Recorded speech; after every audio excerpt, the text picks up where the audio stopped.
दोस्तों, आपको भी सुबह उठते ही गर्दन में झंझनाहट, दर्द या फिर सर तक पहुंचने वाली टाइटनेस फील होती है?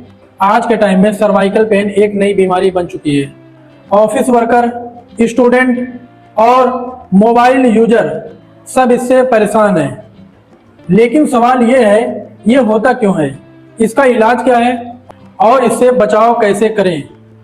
मैं हूं डॉक्टर जिशान और आज मैं आपको सर्वाइकल पेन के सिम्टम्स, कॉजेज, प्रिवेंशन, ट्रीटमेंट सब कुछ बताने वाला हूं एकदम आसान शब्दों में। तो बात करेंगे सर्वाइकल पेन आखिर क्या होता है। सर्वाइकल पेन सिंपल शब्दों में बोले तो गर्दन के ऊपर नेक के पीछे होने वाला दर्द है। ये सर्वाइकल स्पाइन के मसल, नर्व या बोन की वजह से होता है। कभी कभी ये दर्द सर और कंधे तक भी पहुंच जाता है। तो बात करेंगे इसके सिम्टम्स की कि क्या क्या लक्षण दिखाई देते हैं जब सर्वाइकल पेन होता है। तो जो सबसे पहले लक्षण दिखाई देता है वो है नेक में स्टिफनेस और टाइटनेस हो जाना। मतलब गर्दन एकदम अकड़ जाती है और उसके अंदर ज्यादा टाइटनेस हो जाती है, वो बहुत ज्यादा टाइट हो जाती है। इसके अलावा गर्दन घुमाने में भी प्रॉब्लम होती है, आप इधर उधर गर्दन इजिली नहीं मूव कर पाएंगे। इसके अलावा दर्द जो है कंधे तक, बाजू या सर तक भी धीरे धीरे पहुंचने लगता है। चक्कर आना या हेडेक भी हो सकता है। कभी कभी बाजू में झंझनाहट या सूजन भी हो सकती है नर्व प्रेशर की वजह से। जब ज्यादा नर्व प्रेशर होगा तो जिसके कारण झंझनाहट और सूजन भी हो जाती है। तो बात करेंगे कॉजेज की कि क्या कारण होते हैं आखिर इस प्रॉब्लम के होने की, कि सर्वाइकल पेन क्यों होता है। मोबाइल और लैपटॉप का ज्यादा यूज करना रॉन्ग पोस्चर में, कि आप मोबाइल अगर इस्तेमाल कर रहे हैं तो आप सर झुका करके 2-2 3-3 घंटा मोबाइल चला रहे हैं, या सर को एकदम स्ट्रेट में चला रहे हैं, या उल्टी सीधी साइड में अगर सर घुमाएंगे तब भी प्रॉब्लम हो सकती है। तो मतलब नेक का जो पोस्चर है अगर उसमें कोई ना कोई प्रॉब्लम होगी तो जिसके कारण पेन उठ सकता है। दूसरा है रात को गलत पिलो पर सोना। मतलब रात में तकिए पर अगर आप गलत तरीके से सोएंगे या तकिया की हाइट बहुत ज्यादा ऊंची होगी या बहुत ज्यादा नीची होगी तब भी प्रॉब्लम हो सकती है, या बहुत ज्यादा टाइट होगी तकिया तब भी प्रॉब्लम हो सकती है। तो अगर गलत पोस्चर में आप सोएंगे तो इसके कारण भी सर्वाइकल पेन हो सकता है। इसके अलावा तीसरा सबसे बड़ा कॉजेज ये है कि लॉन्ग सिटिंग जॉब बिना ब्रेक के। जो लोग लंबे समय तक ऑफिस में काम करते हैं और लंबे समय तक एक ही पोस्चर में बैठे रहते हैं और वो ब्रेक नहीं लेते हैं, बीच में चलते फिरते नहीं है, अगर गए तो 4-5 घंटा 6 घंटा कंटिन्यूअसली अपने ऑफिस वर्क में लगे हुए हैं, तो जिसके कारण भी ये प्रॉब्लम हो जाती है। अगर आप लंबे समय तक एक जगह पर बैठकर कंटिन्यूअसली एक पोस्चर में काम करेंगे तब भी आपको ये प्रॉब्लम हो सकती है। इसके अलावा नेक्स्ट प्रॉब्लम है ऑस्टियोआर्थराइटिस। ये एज रिलेटेड फैक्टर होता है। इसमें जो है वियर एंड टियर के कारण होता है। तो जो डिस्क के बीच में कार्टिलेज होता है वो डैमेज हो जाता है, तो जिसके कारण ऑस्टियोआर्थराइटिस हो जाने के कारण भी सर्वाइकल पेन होता है।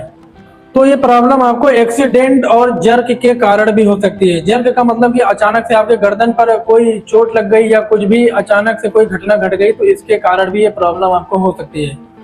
इसके अलावा विटामिन डी और कैल्शियम की अगर डिफिशियंसी होगी, मतलब विटामिन डी और कैल्शियम की अगर कमी होगी तब भी आपको सर्वाइकल पेन की प्रॉब्लम हो सकती है। तो ये कुछ कॉजेज थे जिसके कारण सर्वाइकल पेन होता है। तो आप समझ गए होंगे कि ये बीमारी किसी एक वजह से नहीं होती, इसके कई सारे कारण होते हैं तभी ये प्रॉब्लम जाकर के बनती है। और अगर आपको बीमारी सही करना है तो आपको उस प्रॉब्लम को ढूंढना होगा जिसके कारण ये बीमारी हो रही है, जिसके कारण सर्वाइकल पेन हो रहा है। तो आपको उस कॉज को पहचानना होगा कि आखिर किस कॉज के कारण ये प्रॉब्लम हुई है। जो सबसे इंपॉर्टेंट क्वेश्चन लोगों का रहता है कि क्या सर्वाइकल पेन परमानेंट ठीक हो सकता है, तो इसका जवाब है हाँ। लेकिन सबसे पहले आपको ये जानना होगा कि सर्वाइकल पेन आखिर किसकी वजह से हो रहा है। अगर ये सिर्फ पोस्चर या लाइफस्टाइल की वजह से है तो बिल्कुल ठीक हो सकता है, एक्सरसाइज और ट्रीटमेंट से 100% ठीक हो सकता है। और अगर सर्वाइकल पेन विटामिन डी और कैल्शियम की डिफिशियंसी के कारण हो रहा है तो भी ठीक हो सकता है। 2 से 3 महीनों तक आप विटामिन डी और कैल्शियम सप्लीमेंट लेंगे तो उसके बाद आपको 80 से 90% तक रिलीफ मिल जाएगा। और जो भी केसेज विटामिन डी और कैल्शियम के कारण सर्वाइकल पेन हुए थे उसमें 80 से 90% केसेज ठीक हो जाते हैं। और अगर नर्व कंप्रेशन या डिस्क प्रॉब्लम की वजह से आपको सर्वाइकल पेन हो रहा है तो ये क्रोनिक हो सकता है और कभी कभी सर्जरी की जरूरत होती है। लेकिन मेजॉरिटी केसेज में एक्सरसाइज और फिजियोथेरेपी से इसको मैनेज किया जाता है। तो सबसे ज्यादा सीरियस कंडीशन इसी में होती है, नर्व कंप्रेशन, क्योंकि अगर डिस्क कहीं पर डैमेज होगा तो उससे नर्व दबेंगी और नर्व दबने के कारण ये आपको पेन उठेगा। तो इसमें आपको फिजियोथेरेपी और एक्सरसाइज से इसमें मैनेज किया जाता है। दोस्तों, सर्वाइकल पेन ज्यादातर केसेज में परमानेंट ठीक हो सकता है, बस कंडीशन पे डिपेंड करता है। अगर आप अर्ली स्टेज में ही सही दवा, फिजियोथेरेपी और पोस्चर करेक्शन शुरू कर देते हैं तो ये प्रॉब्लम ज्यादा बड़ी नहीं होती है, लेकिन अगर इग्नोर कर दिया तो क्रोनिक बन सकती है। इसलिए टाइम पर डॉक्टर से कंसल्ट करना बहुत ज्यादा जरूरी है। तो बात करेंगे टेस्ट और डायग्नोसिस की कि किस टेस्ट के द्वारा इसको आइडेंटिफाई करते हैं। तो जो इसमें सबसे कॉमन होता है वो है फिजिकल एग्जामिनेशन। डॉक्टर जो है इसमें आपको फिजिकल एग्जामिन करता है और वो ऑब्जर्व करता है और एक डायग्नोसिस बनाता है कि आपको सर्वाइकल पेन है। इसके अलावा आप एक्सरे और एमआरआई के थ्रू भी इसको पता लगा सकते हैं। अगर क्रोनिक पेन हो तब एक्सरे और एमआरआई की जरूरत पड़ती है। इसके अलावा ब्लड टेस्ट के द्वारा भी इसको आइडेंटिफाई किया जाता है। विटामिन डी और कैल्शियम डिफिशियंसी की कंडीशन में, अगर विटामिन डी और कैल्शियम की डिफिशियंसी के कारण सर्वाइकल पेन हो रहा है तब आप इसको ब्लड टेस्ट के द्वारा भी आइडेंटिफाई कर सकते हैं। तो ये कुछ टेस्ट हैं। पहला है फिजिकल एग्जामिनेशन, दूसरा है एक्सरे एंड एमआरआई, तीसरा है ब्लड टेस्ट। इसके द्वारा एक अच्छी डायग्नोसिस बनती है। तो बात करेंगे ट्रीटमेंट की कि इसमें कौन सी दवा दी जाती है। ये वीडियो सिर्फ नॉलेज पर्पज के लिए है। कोई भी दवा लेने से पहले अपने डॉक्टर से जरूर कंसल्ट करें, नहीं तो आपको इसके साइड इफेक्ट भी हो सकते हैं। तो बात करेंगे हम माइल्ड सर्वाइकल पेन की कि अगर हल्की फुल्की दर्द हो रही है तो उसमें कौन सी मेडिसिन दी जाती है। सबसे पहले जो है माइल्ड सर्वाइकल पेन में पैरासीटामॉल 500 mg 5 से 7 दिनों के लिए दी जाती है, दिन में 2 से 3 बार। इसके अलावा दूसरी दवा है आइबुप्रोफेन 400 mg दिन में 2 बार, खाने के बाद 5 दिनों तक। इसके अलावा टॉपिकल जेल भी दिया जाएगा, डाइक्लोफिनेक जेल या स्प्रे, दिन में 2 से 3 बार। जिस एरिया में ज्यादा पेन है वहां पर आप अप्लाई कर सकते हैं। इसके अलावा हीट थेरेपी के द्वारा भी इसका ट्रीटमेंट किया जाता है।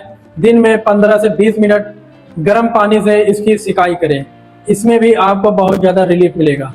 लेकिन अगर ये मॉडरेट पेन है और ज्यादा पेन हो रहा है तब उसमें कौन सी मेडिसिन दी जाती है। सबसे पहले मसल्स रिलैक्सेंट दिया जाता है, थायोकोर्टिकोसाइड 4 mg की, या फिर टीजानिडिन 2 mg दिन में 1 से 2 बार 7 से 10 दिनों के लिए। लेकिन ये दवा सिर्फ डॉक्टर की एडवाइस पर ही ली जाती है। इसके अलावा NSAID non steroidal anti inflammatory drug जैसे नेप्रोक्सिन हो गया 250 mg या डाइक्लोफिनेक हो गया 50 mg, दिन में 1 से 2 बार, खाना खाने के बाद आप 10 दिनों तक ले सकते हैं, लेकिन 10 दिन से ज्यादा नहीं लेना है। इसके अलावा विटामिन डी और कैल्शियम सप्लीमेंट भी आप ले सकते हैं। अगर आपको विटामिन डी और कैल्शियम डिफिशियंसी के कारण सर्वाइकल पेन हो रहा है तब आपको 2 से 3 महीने का इसका प्रॉपर कोर्स कंप्लीट करना होगा, क्योंकि जो आपके बॉडी में इसकी डिफिशियंसी है जब वो कंप्लीट हो जाएगी तो धीरे धीरे आपका पेन कम हो जाएगा। बात करेंगे क्रोनिक या सीवियर पेन, जिसको बहुत पुराना दर्द है या बहुत ज्यादा दर्द होता है, तब इसमें लंबा ट्रीटमेंट चलता है। डॉक्टर एमआरआई या एक्सरे सजेस्ट करेंगे, उसके आधार पर वो ट्रीटमेंट देते हैं। शॉर्ट कोर्स स्टेरॉइड इंजेक्शन दिया जाता है सिर्फ सीवियर नर्व कंप्रेशन केसेज में। अगर बहुत ज्यादा पेन हो रहा है और वो नर्व कंप्रेशन के कारण हो रहा है तब इसमें स्टेरॉइडल इंजेक्शन दिया जाता है। इसके अलावा फिजियोथेरेपी 4 से 6 हफ्तों तक कॉन्टिन्यूसली चलता है। इसमें नेक स्ट्रेथनिंग और स्ट्रेचिंग एक्सरसाइज करवाई जाती है एक फिजियोथेरेपिस्ट के द्वारा। तो इससे आपको बहुत ज्यादा रिलीफ मिलता है और धीरे धीरे ये आपकी प्रॉब्लम ठीक होने लगती है। तो बात करेंगे प्रिवेंशन की कि इस बीमारी से कैसे बचा जाए। मोबाइल और लैपटॉप आई लेवल पर रखें। जब भी मोबाइल चलाएं तो बहुत ज्यादा सर ऐसे झुका करके ना चलाएं, या जो अब आप लैपटॉप अगर इस्तेमाल कर रहे हैं अपने ऑफिस में तो वो आई लेवल पर होना चाहिए, आपकी गर्दन झुकी हुई नहीं होना चाहिए। आप आई लेवल पर रखकर ही काम चलाएं, या फिर मोबाइल चला रहे हैं तो आई लेवल पर होना चाहिए। ज्यादा गर्दन झुका करके या गलत पोस्चर में ना मोबाइल का इस्तेमाल करें ना लैपटॉप का इस्तेमाल करें, क्योंकि आज के समय में सबसे ज्यादा मेन कारण यही हो रहा है कि बॉडी पोस्चर लोग सही नहीं रखते हैं, जिसके कारण उनको तरह तरह की प्रॉब्लम होती है। इसके अलावा हर 30 से 40 मिनट में थोड़ा वॉक या स्ट्रेचिंग करें। अगर आप ऑफिस में हैं या कहीं पर भी वर्क कर रहे हैं तो कॉन्टिन्यूसली वर्क ना करें, थोड़ी देर पर आप अपने बॉडी पोस्चर को चेंज करें या हल्का फुल्का चल फिर लें। तो इससे क्या होगा कि आपकी जो बॉडी पोस्चर है वो चेंज हो जाएगी, जिससे आपको ये प्रॉब्लम नहीं होगी। इसके अलावा सही साइज का पिलो यूज करें, ज्यादा ऊंचा या ज्यादा लो ना हो। जो भी तकिया आप इस्तेमाल करते हैं उसकी हाइट बहुत ज्यादा भी नहीं होना चाहिए, ना वो ज्यादा टाइट होना चाहिए, ना बहुत ज्यादा कम होना चाहिए। अगर कम रहेगा ज्यादा तब भी प्रॉब्लम हो सकती है।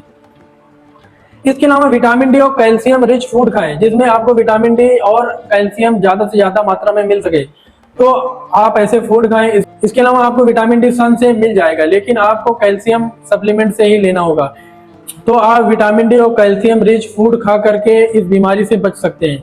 इसके अलावा रेगुलर नेक एक्सरसाइज अपनी रूटीन में जरूर शामिल करें, कि अपनी गर्दन की एक्सरसाइज डेली जरूर करें, और उसका पोस्चर जब चेंज होता रहेगा तभी आपको प्रॉब्लम नहीं होगी। तो दोस्तों, सर्वाइकल पेन एक ऐसी प्रॉब्लम है जो छोटी लगती है, लेकिन इग्नोर करने पर यह क्रोनिक बन सकती है।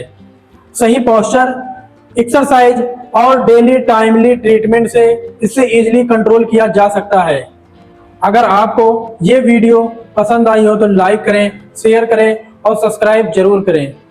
अगर आपका कोई डाउट है या आपका क्वेश्चन है या आप किसी और हेल्थ टॉपिक पर वीडियो चाहते हैं तो हमें कमेंट बॉक्स में जरूर बताएं। मैं हूं डॉक्टर जीशान, मिलता हूं आपसे नेक्स्ट वीडियो में एक नए हेल्थ टॉपिक के साथ। धन्यवाद।